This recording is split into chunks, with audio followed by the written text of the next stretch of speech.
सच के साथ। नमस्कार, सिटी वाराणसी लाइव में आप सभी का स्वागत है। मैं हूं ममता चौरसिया। आइए नजर डालते हैं आज की हेडलाइंस पर। अजय राय के बयान पर काशी में भाजपा कार्यकर्ताओं का आक्रोश। एफआईआर की मांग को लेकर पुलिस कमिश्नर को सौंपा ज्ञापन। मॉडल शॉप के कर्मचारियों द्वारा अवैध रूप से शराब बेचने के मामले में 3 गिरफ्तार। सिगरा पुलिस ने अंग्रेजी बियर और देसी शराब किया बरामद। आगामी पर्व बकरीद को शांतिपूर्ण ढंग से संपन्न कराने को लेकर सेल्स टैक्स ऑफिस में पीस कमेटी की हुई बैठक। और मातृभूमि सरिया में आगमन पर स्वामी शरणानंद महाराज जी के स्वागत में उमड़ा जन सैलाब। और अब खबरें विस्तार से। अजय राय के बयान पर काशी में भाजपा कार्यकर्ताओं ने आक्रोश जताते हुए एफआईआर की मांग की व पुलिस कमिश्नर को ज्ञापन सौंपा। प्रधानमंत्री नरेंद्र मोदी को लेकर कांग्रेस नेता अजय राय द्वारा दिए गए बयान के बाद भाजपा कार्यकर्ताओं में भारी आक्रोश देखने को मिल रहा है। देश भर में भाजपा कार्यकर्ता अजय राय के बयान का विरोध कर रहे हैं। इसी क्रम में वाराणसी में भी भाजपा पिछड़ा मोर्चा काशी क्षेत्र के कार्यकर्ताओं ने विरोध दर्ज कराया। भाजपा कार्यकर्ता अनूप जायसवाल के नेतृत्व में बड़ी संख्या में कार्यकर्ता पुलिस कमिश्नर कार्यालय पहुंचे और पुलिस कमिश्नर मोहित अग्रवाल को ज्ञापन सौंपा। कार्यकर्ताओं ने आरोप लगाया कि अजय राय ने देश के प्रधानमंत्री के खिलाफ अभद्र एवं अमर्यादित टिप्पणी की है, जिससे भाजपा कार्यकर्ताओं और आम जनता में नाराजगी है। भाजपा कार्यकर्ताओं ने मांग की है कि अजय राय के खिलाफ तत्काल मुकदमा दर्ज कर कानूनी कार्यवाही की जाए। इस दौरान कार्यकर्ताओं ने कहा कि प्रधानमंत्री जैसे संवैधानिक पद पर बैठे व्यक्ति के खिलाफ इस तरह की टिप्पणी कतई बर्दाश्त नहीं की जाएगी। पुलिस कमिश्नर मोहित अग्रवाल ने कार्यकर्ताओं को आश्वासन देते हुए कहा कि मामले की जांच कराई जाएगी और जांच के आधार पर जल्द उचित कार्यवाही की जाएगी। ने जिस तरह से महोबा में हरकत की है, हम उसकी विरोध करते हैं। अभी गत दिनों उनके बीमार होने पर आदरणीय प्रधानमंत्री जी ने उनके स्वास्थ्य लाभ की कामना की। आदरणीय मोदी जी योगी जी ने जा करके उनका कुशल क्षेम पूछा अस्पताल में। लेकिन ये निकृष्टतम हरकत है कि माननीय मोदी जी को इस तरह के अपशब्द कहे, जिसको मीडिया चला भी नहीं पा रहा, वह विप लगाना पड़ रहा है। तो ये निकृष्ट हरकत के लिए ऐसी हरकत कांग्रेस पार्टी में ही हो सकती है, क्योंकि ये उनकी ट्रेनिंग ऊपर से चली हुई है। तो हम राहुल गांधी और अजय राय का विरोध करते हैं। या पोस्टर पुतला फूंक करके हमने अपना विरोध दर्ज कराया। आगामी पर्व बकरीद को शांतिपूर्ण ढंग से संपन्न कराने को लेकर सेल्स टैक्स ऑफिस में पीस कमेटी की बैठक हुई।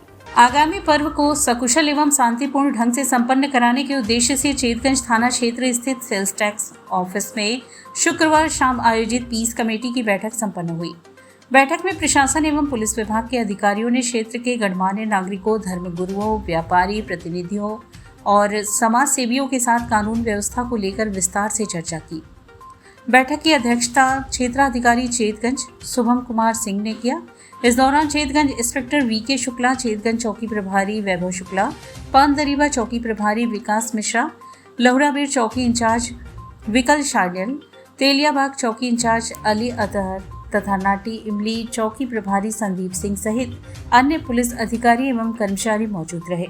बैठक में आगामी त्योहारों के दौरान क्षेत्र में शांति व्यवस्था बनाए रखने, आपसी भाईचारा कायम रखने, यातायात व्यवस्था को सुचारू रखने एवं सुरक्षा व्यवस्था को मजबूत करने पर विशेष जोर दिया गया। अधिकारियों ने संवेदनशील क्षेत्रों में अतिरिक्त सतर्कता बरतने तथा किसी भी प्रकार की अफवाह या भ्रामक सूचना पर ध्यान न देने की अपील की। सारी व्यवस्थाएं दुरुस्त मिलेंगी आपको। और जैसा कि यहाँ पे इस पर्व का इतिहास रहा है, हर वर्ष जो है सकुशल संपन्न कराया जाता रहा है। उसमें प्रशासन और पुलिस के साथ साथ आप लोग का सहयोग भी उतना ही ज़्यादा महत्वपूर्ण रहा है। इसमें आप लोग का योगदान बल्कि उससे ज़्यादा ही रहा है, जो हर वर्ष सकुशल संपन्न होता रहा है त्यौहार। तो मैं यही चाहूँगा कि इस वर्ष भी आप लोग अपने योगदान के थ्रू इसको सकुशल संपन्न कराएं। आप लोग सब अनुभवी लोग हैं। भविष्य के लिए कृषि की नई तकनीकी पर बीएचयू में पूर्वी क्षेत्रीय 1 दिवसीय कार्यशाला का आयोजन हुआ। बनारस हिंदू यूनिवर्सिटी के कृषि विज्ञान संस्थान में भविष्य के लिए कृषि की नई तकनीक विषय पर पूर्वी क्षेत्रीय 1 दिवसीय कार्यशाला का आयोजन किया गया। इस कार्यशाला का आयोजन उत्तर प्रदेश कृषि अनुसंधान परिषद लखनऊ एवं कृषि विज्ञान संस्थान बीएचयू के संयुक्त तत्वाधान में संपन्न हुआ। कार्यक्रम में कृषि वैज्ञानिकों, शोधार्थियों, कृषि विशेषज्ञों तथा विभिन्न जिलों से आए किसानों ने उत्साहपूर्वक सहभागिता की। कार्यशाला का शुभारंभ मुख्य अतिथियों द्वारा दीप प्रज्वलन एवं सरस्वती वंदना के साथ हुआ। कार्यक्रम में उपस्थित वक्ताओं ने आधुनिक कृषि तकनीकों को, प्राकृतिक संसाधनों के संरक्षण तथा कृषि क्षेत्र में वैज्ञानिक नवाचारों की भूमिका पर विस्तार से चर्चा की। विशेषज्ञों ने कहा कि बदलते समय के साथ कृषि क्षेत्र में तकनीकी सुधार अत्यंत आवश्यक हो गया है, जिससे किसानों की आय में वृद्धि के साथ साथ उत्पादन क्षमता भी बेहतर हो सके। कार्यशाला के दौरान ड्रोन तकनीक, स्मार्ट सिंचाई प्रणाली, जैविक खेती, कृत्रिम बुद्धिमत्ता आधारित कृषि पद्धति, मृदा परीक्षण तथा जल संरक्षण जैसे महत्वपूर्ण विषयों पर विस्तृत जानकारी दी गई। कृषि वैज्ञानिकों ने किसानों को आधुनिक तकनीकी के उपयोग से कम लागत में अधिक उत्पादन प्राप्त करने के उपाय बताए। साथ ही किसानों को यह भी बताया गया कि नई तकनीकी खेती को अधिक सुरक्षित, लाभकारी एवं पर्यावरण के अनुकूल बनाने में सहायक सिद्ध हो रही है। महानिदेशक संजय सिंह ने बताया कि भविष्य की कृषि पूरी तरह तकनीक आधारित होगी, जहां डिजिटल उपकरणों और वैज्ञानिक पद्धतियों का उपयोग खेती को नई दिशा प्रदान करेगा। किसान को मौसम की जानकारी, फसल रोग नियंत्रण तथा बाजार मूल्य की सटीक सूचना तकनीक के माध्यम से आसानी से उपलब्ध हो सकेगी। इससे कृषि क्षेत्र में पारदर्शिता एवं दक्षता दोनों में वृद्धि होगी। कार्यक्रम में उपस्थित किसानों ने भी आधुनिक कृषि तकनीकों के प्रति अपनी जिज्ञासा व्यक्त की तथा वैज्ञानिकों से विभिन्न समस्याओं पर चर्चा की। कार्यशाला के अंत में विशेषज्ञों ने किसानों को नई तकनीकों को अपनाने के लिए प्रेरित करते हुए कहा कि आधुनिक कृषि पद्धतियों के माध्यम से ही कृषि क्षेत्र को आत्मनिर्भर एवं मजबूत बनाया जा सकता है। अंत में आयोजकों द्वारा सभी अतिथियों, वैज्ञानिकों एवं प्रतिभागियों के प्रति आभार व्यक्त किया गया। कार्यक्रम का संचालन सुव्यवस्थित ढंग से संपन्न हुआ तथा कार्यशाला किसानों एवं शोधार्थियों के लिए अत्यंत उपयोगी साबित हुई। नवीन तकनीकियाँ हैं, नवीन जानकारियाँ हैं, ये सारे किसानों को कैसे पहुँचे, तो इसमें जो है एक एफपीओ की जो कड़ी होती है तो एफपीओ के माध्यम से फार्मर प्रोड्यूसर जो ऑर्गेनाइजेशन होता है, जो फार्मर्स के लिए काम करता है, अगर उनको समग्र चीज़ों का ज्ञान और तकनीकी रूप से अगर उनकी जानकारी रहे तो वो किसानों को बहुत तेज़ी से जो है उसको क्रियान्वयन कराने में सफल होंगे। राष्ट्रीय पंचायती राज प्रधान संगठन के नेतृत्व में ग्राम प्रधानों ने ग्रामीण हितों को लेकर आवाज उठाई है। उनका कहना है कि ग्राम प्रधान के कार्यकाल की अवधि 1 वर्ष और बढ़नी चाहिए। राष्ट्रीय पंचायती राज प्रधान संगठन के नेतृत्व में वाराणसी जनपद के 8 ब्लॉकों के 604 ग्राम प्रधानों ने पंचायतों के विकास कार्यों को गति देने और ग्रामीण हितों को ध्यान में रखते हुए ग्राम प्रधानों के कार्यकाल में 1 वर्ष की वृद्धि किए जाने की मांग उठाई है। इस संबंध में संगठन की ओर से जिलाधिकारी एवं मुख्य विकास अधिकारी के माध्यम से शासन को ज्ञापन भेजा गया। संगठन के जिला अध्यक्ष राकेश कुमार सिंह ने कहा कि कोविड काल, प्रशासनिक प्रतिबंधों और विभिन्न परिस्थितियों के चलते ग्राम पंचायतों के कई विकास कार्य प्रभावित हुए। इसके बावजूद ग्राम प्रधानों ने गांव-गांव तक सरकार की योजनाओं को पहुंचाने, जरूरतमंदों की सहायता करने, स्वच्छता अभियान चलाने तथा जनहित के कार्यों को निरंतर आगे बढ़ाने का कार्य किया। उन्होंने कहा कि वर्तमान समय में अनेक महत्वपूर्ण विकास योजनाएं अभी अधूरी हैं, जिन्हें पूरा करने के लिए ग्राम प्रधानों को अतिरिक्त समय दिया जाना जरूरी है। इसी उद्देश्य के साथ संगठन ने आप 1 साल दें, हम 5 साल देंगे का नारा देते हुए सरकार से ग्राम प्रधानों का कार्यकाल 1 वर्ष बढ़ाने की मांग की है। प्रधान संगठन ने यह भी मांग की है कि यदि कार्यकाल विस्तार किया जाता है तो उस अवधि में वर्तमान ग्राम प्रधानों को ही प्रशासन नियुक्त किया जाए, ताकि विकास कार्यों की निरंतरता बनी रहे और ग्रामीण जनता को किसी प्रकार की असुविधा का सामना न करना पड़े। संगठन का कहना है कि पंचायत स्तर पर चल रही योजनाओं को बीच में रोकने से ग्रामीण विकास प्रभावित होगा, इसलिए जनहित में कार्यकाल विस्तार का निर्णय लिया जाना चाहिए। ज्ञापन हम प्रदेश अध्यक्ष के निर्देश पे यूपी के समस्त जिला में जिलाधिकारी को एक पत्रक देना था, जिसमें पत्रक के माध्यम से बताना है कि 26 मई को हम लोगों का कार्यकाल समाप्त होता है। हम लोग आज 3 महीने पहले से सरकार से कह रहे थे कि हम लोगों का चुनाव समय से कराया जाए। जब चुनाव से समय से नहीं कराए तो हम लोगों का एक ही मांग है कि प्रशासक के रूप में प्रधान ही रहे, और उसके साथ साथ हमारे वाराणसी जिला के 694 ग्राम प्रधान का एक ही आवाज़ है कि आप हमें 1 साल दो, हम आपको 5 साल देंगे। जैसा कि प्रधान अगर प्रशासक के रूप में चुने जाते हैं, हमारे प्रदेश अध्यक्ष जी, राष्ट्रीय अध्यक्ष जी लगातार मुख्यमंत्री जी से वार्ता कर रहे हैं। अभी 1 हफ्ता पहले भी किए थे। लगातार इसमें हम लोगों को आश्वासन भी मिला है। मैं सरकार से ही उम्मीद चाहता हूं कि प्रधान ही प्रशासक के रूप में रहे। मॉडल शॉप के कर्मचारियों द्वारा अवैध रूप से शराब बेचने के मामले में 3 लोगों को सिगरा पुलिस ने अंग्रेजी शराब और देसी बियर के साथ गिरफ्तार किया। शहर में अवैध शराब बिक्री के खिलाफ चलाए जा रहे अभियान के तहत सिगरा पुलिस को बड़ी सफलता हाथ लगी है। कैंट स्टेशन क्षेत्र में मॉडल शॉप के कर्मचारियों द्वारा अवैध रूप से शराब बेचने के मामले का खुलासा करते हुए पुलिस ने 3 आरोपियों को गिरफ्तार किया है। आरोपियों के कब्जे से भारी मात्रा में अंग्रेजी बियर और देसी शराब बरामद की गई है। प्राप्त जानकारी के अनुसार पुलिस कमिश्नरेट वाराणसी के निर्देश पर अपराध और अवैध कारोबार पर लगाम लगाने के लिए सिगरा थाना पुलिस लगातार कार्यवाही कर रही है। इसी क्रम में थाना प्रभारी शिवाकांत मिश्र के नेतृत्व में रोडवेज चौकी प्रभारी विकास सिंह एवं पुलिस टीम ने कैंट स्टेशन के पास स्थित विजयनगरम मार्केट क्षेत्र में छापेमारी की। कार्यवाही के दौरान पुलिस ने अवैध रूप से शराब बेचते हुए 3 लोगों को रंगे हाथ गिरफ्तार किया।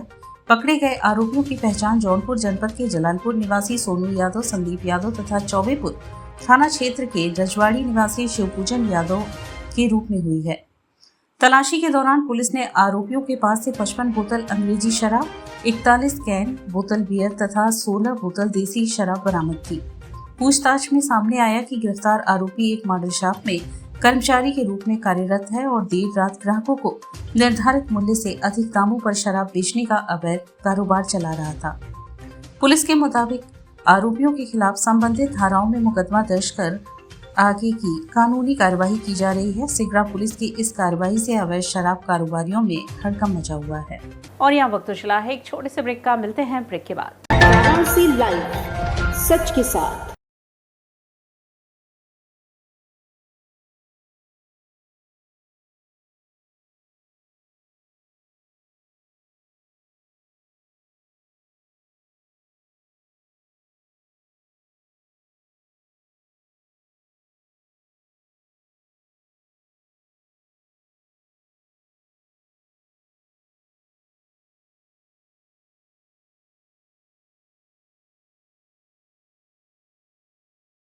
Facilities of Navneeta Kuvar Public School, quality education, well qualified faculty, dance, vocal, instrumental music, robotics, art and crafts, skating, karate classes, indoor and outdoor activities, use playground for kindergarten and various types of games, math, physics, biology, chemistry lab and smart library, well maintained computer lab and classes, highly secure and GPS track conveyance facilities, educational based activities using technique tools and interesting methods for students.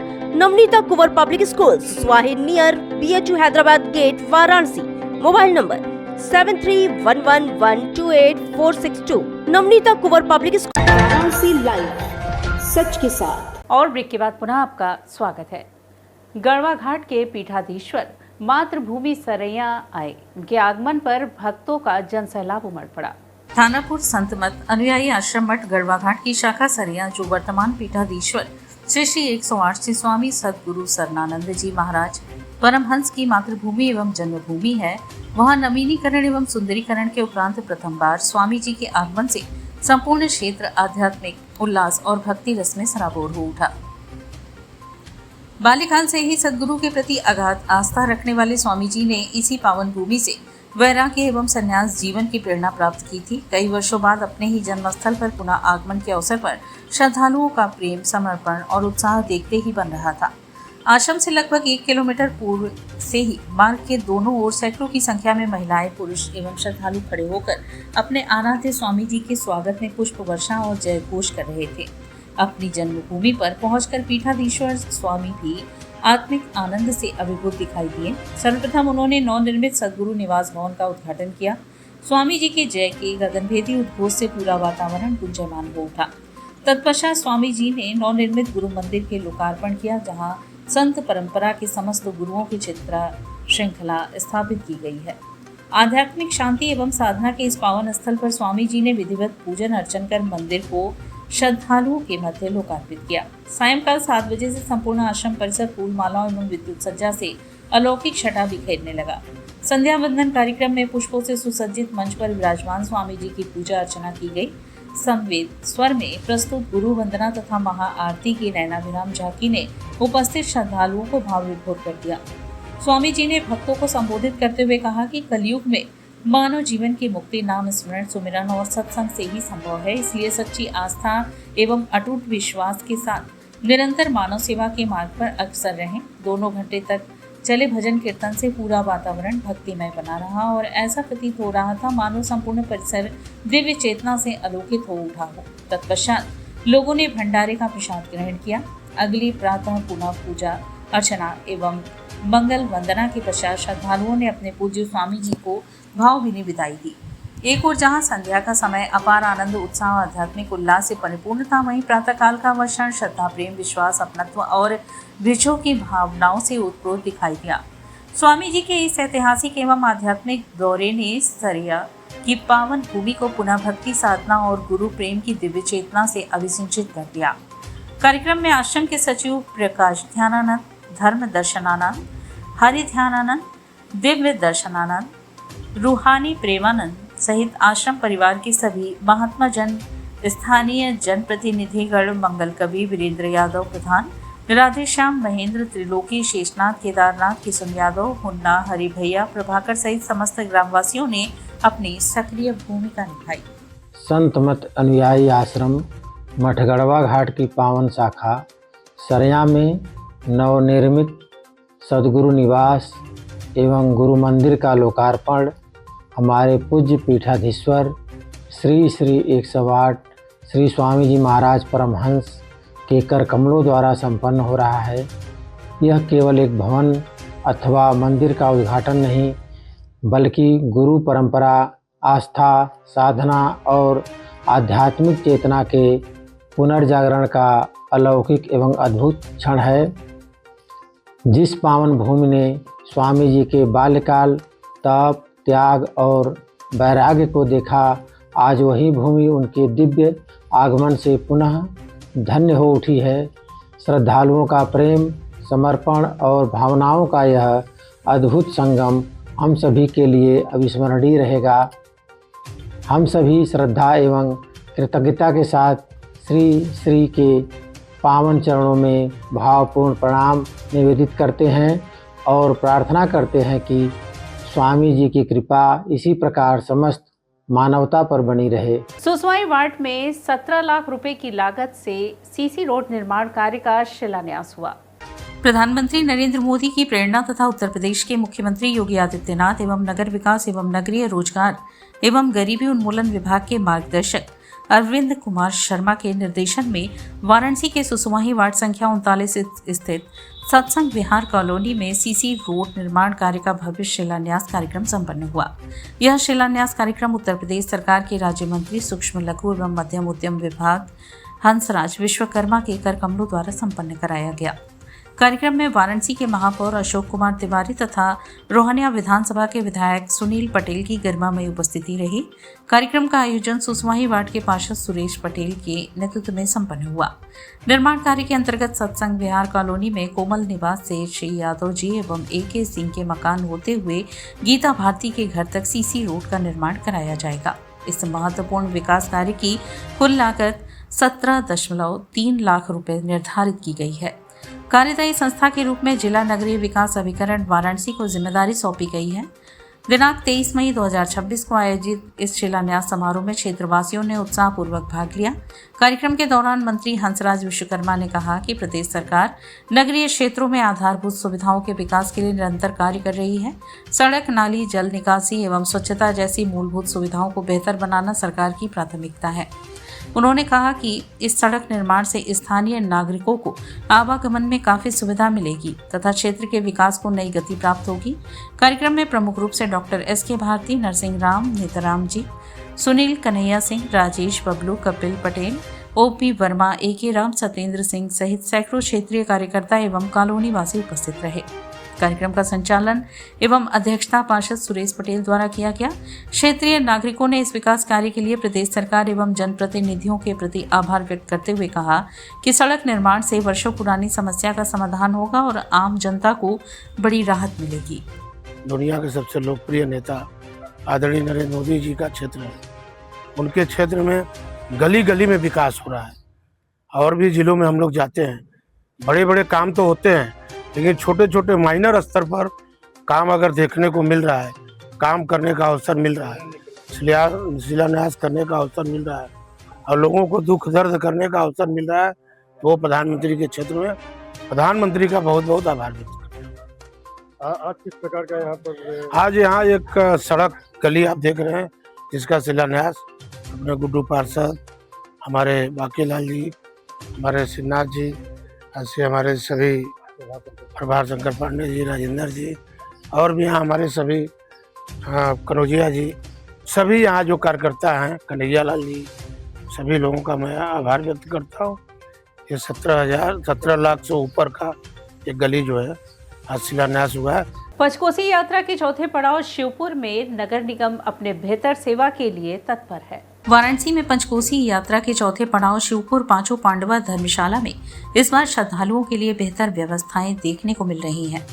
पंचकोसी यात्रा करने पहुंची महिलाओं ने बताया कि नगर निगम की ओर से धर्मशाला परिसर में यात्रियों की सुविधा के लिए जगह जगह कूलर लगाए गए हैं, पर्याप्त लाइट की व्यवस्था की गई है तथा पीने के पानी की भी अच्छी सुविधा उपलब्ध कराई गई है।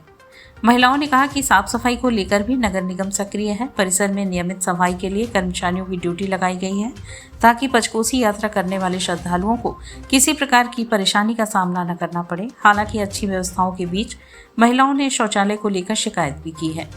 महिला यात्रियों का आरोप है कि पांचों पांडव धर्मशाला के शौचालय में प्रवेश के लिए उनसे जबरन 5 से 10 रुपए तक लिए जा रहे हैं। महिलाओं का कहना है कि पैसा नहीं देने पर शौचालय के अंदर प्रवेश नहीं दिया जाता। यात्रियों ने बताया कि नगर निगम की तरफ से शौचालय निःशुल्क होने की बात कही गई है, इसके बावजूद भी कुछ लोग पैसे की वसूली कर रहे हैं। इससे दूर दराज से आए श्रद्धालुओं में नाराजगी देखी जा रही है। लाइट बत्ती का व्यवस्था है, सब चीज का व्यवस्था है, पानी मिलता है, शौचालय में थोड़ी से है, पैसा मांग रहे हैं, तो कौन मांग रहा है पैसा? ये इन्वेस्टर लोग हैं। जबरी मांग रहे हैं या आप लोग खुशी से लोग दे रहे हैं? नहीं, खुशी से दे रहे हैं। और जबरदस्ती नहीं ना, बाहर नहीं। घाट संध्या कार्यक्रम में इटारसी से पधारे डॉक्टर दीपक वर्मा द्वारा कथक नृत्य की प्रस्तुति हुई।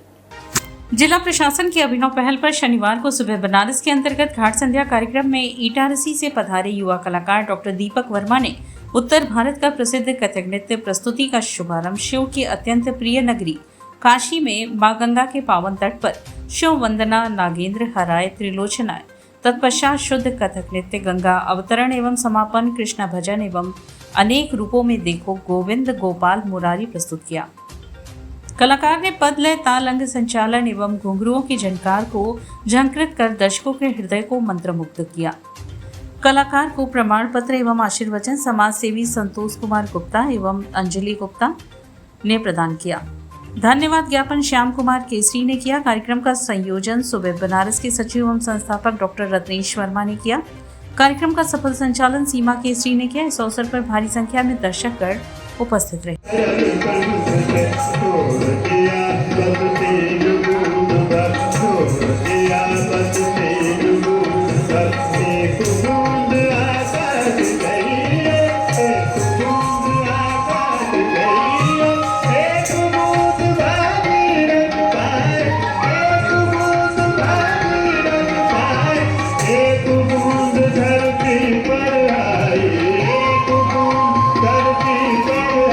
काशी सुमेरु पीठ में शिव महापुराण एवं भागवत महापुराण कथा का आयोजन। काशीपुर देवरा स्थित आदि शंकराचार्य महासंस्थानम श्री काशी सुमेरु पीठ में जगत गुरु शंकराचार्य स्वामी नरेंद्रानंद सरस्वती महाराज के सानिध्य में गुजरात से आए हुए सदानंद जी महाराज की कथा शिव महापुराण एवं भागवत महापुराण की कथा 18 मई 2026 से शुरू होकर 26 तारीख तक दोपहर 2 बजे से 7 बजे तक एवं रात्रि 9 बजे से 12 बजे तक आयोजित है। जगत गुरु शंकराचार्य स्वामी नरेंद्रानंद सरस्वती महाराज ने पुरुषोत्तम मास की महिमा का वर्णन करते हुए कहा कि सनातन धर्म की दिव्य परंपराओं में पुरुषोत्तम मास का विशेष एवं अद्वितीय महत्व है। यह मास केवल एक अतिरिक्त कालखंड नहीं बल्कि भगवान श्री हरि विष्णु की अनंत कृपा, भक्ति और आध्यात्मिक साधना का पवित्र अवसर माना गया है। जगत गुरु शंकराचार्य नरेंद्रानंद सरस्वती महाराज ने कहा कि शास्त्रों में पुरुषोत्तम मास को अत्यंत पुण्यदायी बताया गया है। इस मास में श्रद्धा एवं नियम पूर्वक किए गए व्रत, उपवास, जप, तप, दान, पुण्य, यज्ञ, हवन, कथा श्रवण एवं भगवान विष्णु की पूजन से मनुष्य के समस्त पाप कर्मों का क्षय होता है तथा उसे कई गुना पुण्य फल की प्राप्ति होती है। उन्होंने कहा कि यह माह आत्मशुद्धि, संयम, सेवा और ईश्वर भक्ति का संदेश देता है। शंकराचार्य जी ने कहा कि वर्तमान समय में मनुष्य भौतिक सुख सुविधाओं की ओर अधिक आकर्षित हो रहा है, जिससे मानसिक अशांति और सामाजिक विकृतियां बढ़ रही हैं। ऐसे समय में पुरुषोत्तम मास लोगों को धर्म, संस्कार और आध्यात्मिक चेतना से जोड़ने का कार्य करता है। उन्होंने कहा कि भगवान विष्णु की आराधना, सत्संग, गौ सेवा, अन्नदान और जरूरतमंदों की सहायता करने से जीवन में सुख, शांति और समृद्धि का वास होता है। और काशी तो आप जानते हैं पूरे विश्व की हमारी राजधानी है धर्म की। यहाँ बाबा विश्वनाथ अनंत समय से अनंत समय तक यहाँ विराजमान है। माँ गंगा, और अभी गंगा दशहरा आ रहा है, और आप लोगों ने जो गुरुजी से भाव व्यक्त किया है, वो आप सबकी जो भावना है भगवान बहुत जल्दी पूर्ण करेंगे। भगवान विश्वनाथ जी का मुक्त जो स्वयं मुक्ति देने वाले हैं, तो उनका जो स्थान है बहुत जल्दी मुक्त हो जाएगा, जो आप लोगों की भावनाएं हैं। और रही दूसरी बात, आज के ही दिन गुरुदेव भगवान ने पूरे राष्ट्र के अंदर, पूरे भारत में राष्ट्रीय परमहंस महंत संत समिति इसी उपलक्ष्य में स्थापन की है, और हमें भी गुजरात का दायित्व देने में आया, और बाकी और संतों को राष्ट्र का हर राज्य में दायित्व दे रहे हैं। और उन्हीं के आशीर्वाद से आज संत भंडारा हुआ, आप सबका आगमन हुआ, और कम से कम सैकड़ों की संख्या में गुजरात से माताएं, बहनें, भक्तों आके या पुरुषोत्तम मास का अनुष्ठान कर रहे हैं, अपने जीवन को धन्य कर रहे हैं। काशी बंधन में अमरीश सरकार एवं मानसी चक्रवर्ती ने कथक नृत्य की प्रस्तुति दी। शुक्रवार को जिला प्रशासन वाराणसी एवं मंडलायुक्त एस राजलिंगम एवं जिलाधिकारी सत्येंद्र कुमार के पहल पर आयोजित होने वाले काशी बंधन सांस्कृतिक संध्या में कोलकाता से पधारे अमरीश सरकार एवं मानसी चक्रवर्ती के कथक नृत्य का कार्यक्रम आयोजित हुआ, जिसमें उन्होंने सर्वप्रथम शिव स्तुति का शिव वंदना पर कथक नृत्य अपने कार्यक्रम को आरंभ किया, जिसके बोल क्रमशः कर्पूर गौरम व हर हर के बाजे थे। ये दोनों रचनाएं राग विलासपानी तोड़ी में थी एवं रूपक ताल में निबद्ध थी। इसके उपरांत मानसी चक्रवर्ती ने शिव स्तुति जय महेश पर ओडिसी नृत्य प्रस्तुत किया एवं ओडिसी अंग में राग मालिका व ताल मालिका प्रस्तुत किया, और अंत में दोनों कलाकारों ने कथक व ओडिसी नृत्य जुगलबंदी के अंतर्गत अर्धनारीश्वर स्वरूप के दर्शन कराकर सभी दर्शकों को मंत्रमुग्ध कर दिया। कार्यक्रम का संचालन एवं धन्यवाद ज्ञापन तरुण कुमार सिंह ने किया। कार्यक्रम संयोजक अंशुमान महाराज रहे।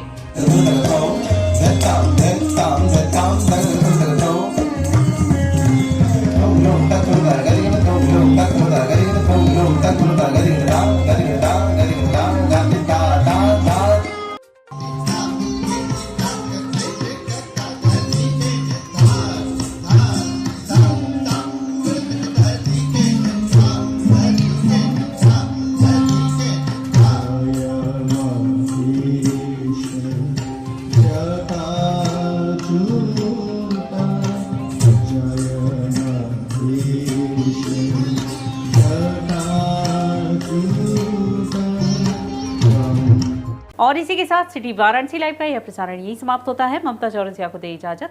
नमस्कार।